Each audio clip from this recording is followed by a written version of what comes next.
YCP నేత భూమన కరుణాకర్ రెడ్డి మీడియాతో మాట్లాడుతున్నారు. లైవ్ లో చూద్దాం. ఎన్నికలలో హామీ ఇచ్చినారు, కాపులను రిజర్వేషన్ కల్పిస్తామని.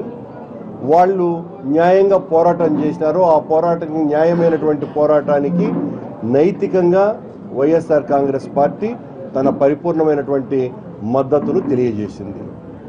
నన్నెందుకు పిలిచినారు అన్నది అక్కడికి పోయిన తర్వాత కానీ నాకు అర్థం కాని విషయం. నాకు ఆ సంఘటనకి ఏమాత్రము కూడా సంబంధం లేనటువంటి విషయం. మీరు విచారణకి హాజరవుతారా లేదంటే న్యాయ పోరాటం చేస్తారంటే లీగల్గా ఉన్న వెళ్ళాక మాట్లాడదాం. ఇంకా నాకు తెలియదు కదా ఏం జరుగుతున్నది. ఇప్పుడు వాళ్ళు విచారణకు పిలిచారండి.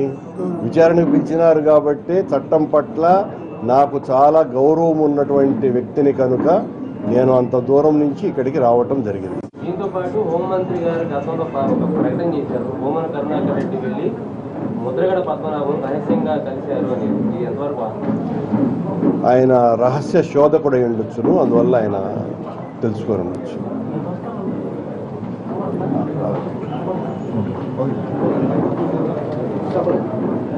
సభాధ్యక్షులు మనోహర్ నాయుడు గారు, మన ముఖ్య అతిథి భూమన కరుణాకర్ రెడ్డి గారు,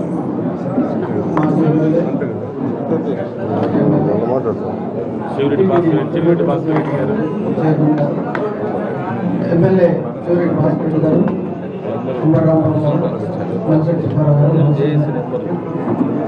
అంగడి సింగ్ గారు, బాబు గారు, ఇక్కడ వచ్చేసిన బాబు అందరికీ కూడా నమస్కారం. మేము వచ్చిన ముఖ్యమైన ఉద్దేశం ఏంటంటే, మేము ముద్రగడ పద్మనాభం గారు జనవరి 31 ఉద్యమం చేసే ముందు మేము అన్ని పార్టీ ఆఫీసులకి గుంటూరు జిల్లా జేఏసీగా ఏర్పడి, కాపునాడు జేఏసీగా ఏర్పడి అన్ని పార్టీల ఆఫీసులకు వెళ్ళి మాకు మద్దతు ప్రకటించాలని మేము కోరడం జరిగింది. ఆ ప్రకటనలో భాగంగా మరి ఆల్ పార్టీస్ మాకు మద్దతు తెలియజేశారు. తర్వాత ఉద్యమం జరిగింది. ఆ ఉద్యమం తర్వాత జరిగిన పరిణామాల్లో అన్నసరిగా ఆ ఉద్యమంలో ఆ రైలు సంఘటనలో లేని మనుషులందరికీ కూడా నోటీసులు ఇవ్వడం, విచారణ పిలవడం జరుగుతుంది. వాళ్ళు ఏ పార్టీ వారైనా ఎవరినైనా సరే దానిలో భాగం చేసి కనుక పిలిచే పరిస్థితి ఉంటే కాపునాడు ఈ జేఏసీ గుంటూరు జిల్లా జేఏసీ పూర్తిగా మద్దతు ప్రకటించడానికనే ఇక్కడికి కరుణాకర్ రెడ్డి గారిని కలవడానికి వచ్చాం. ఆయనకు మేము అండగా ఉంటామని, పూర్తిగా ఆయన నడిచే దారిలో ఈ కాపు జేఏసీ పూర్తిగా ఆయనకు అండగా ఉండి ఆయన కోసం మేము పోరాటం చేస్తామని, ఆయన కోసమే కాదు ఎవరిని పిలిచినా సరే, ఎవరిని పిలిచి వాళ్ళు విచారణ చేయాలి. తుని ఘటన కేసు విచారణను సిఐడి స్పీడప్ చేసింది. కాసేపట్లో సిఐడి ముందుకు తిరుపతి మాజీ ఎమ్మెల్యే వైసీపీ నేత భూమన కరుణాకర్ రెడ్డి హాజరు కానున్నారు. కాల్ డేటా ఆధారంగా విచారణకు పిలిచిన సిఐడి పలు అనుమానాలను నివృత్తి చేసుకోనుంది. భూమన సహా మరో 20 మందికి సిఆర్పిసి సెక్షన్ 160 కింద సిఐడి అధికారులు ఇప్పటికే నోటీసులు జారీ చేశారు.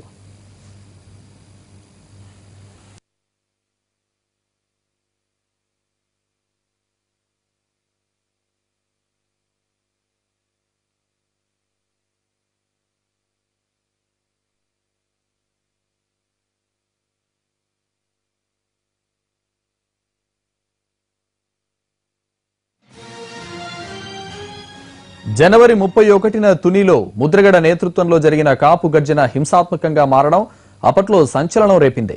ఈ కేసులో ఇప్పటికే పలువురిపై కేసులు నమోదయ్యాయి. అమాయకులపై సిఐడి తప్పుడు కేసులు బనాయించిందని, వారిపై కేసులను ఎత్తివేయాలని ముద్రగడ ఇటీవల ఆందోళన చేశారు. తాజాగా రెండో దఫా 20 మందికి నోటీసులు జారీ చేసింది సిఐడి.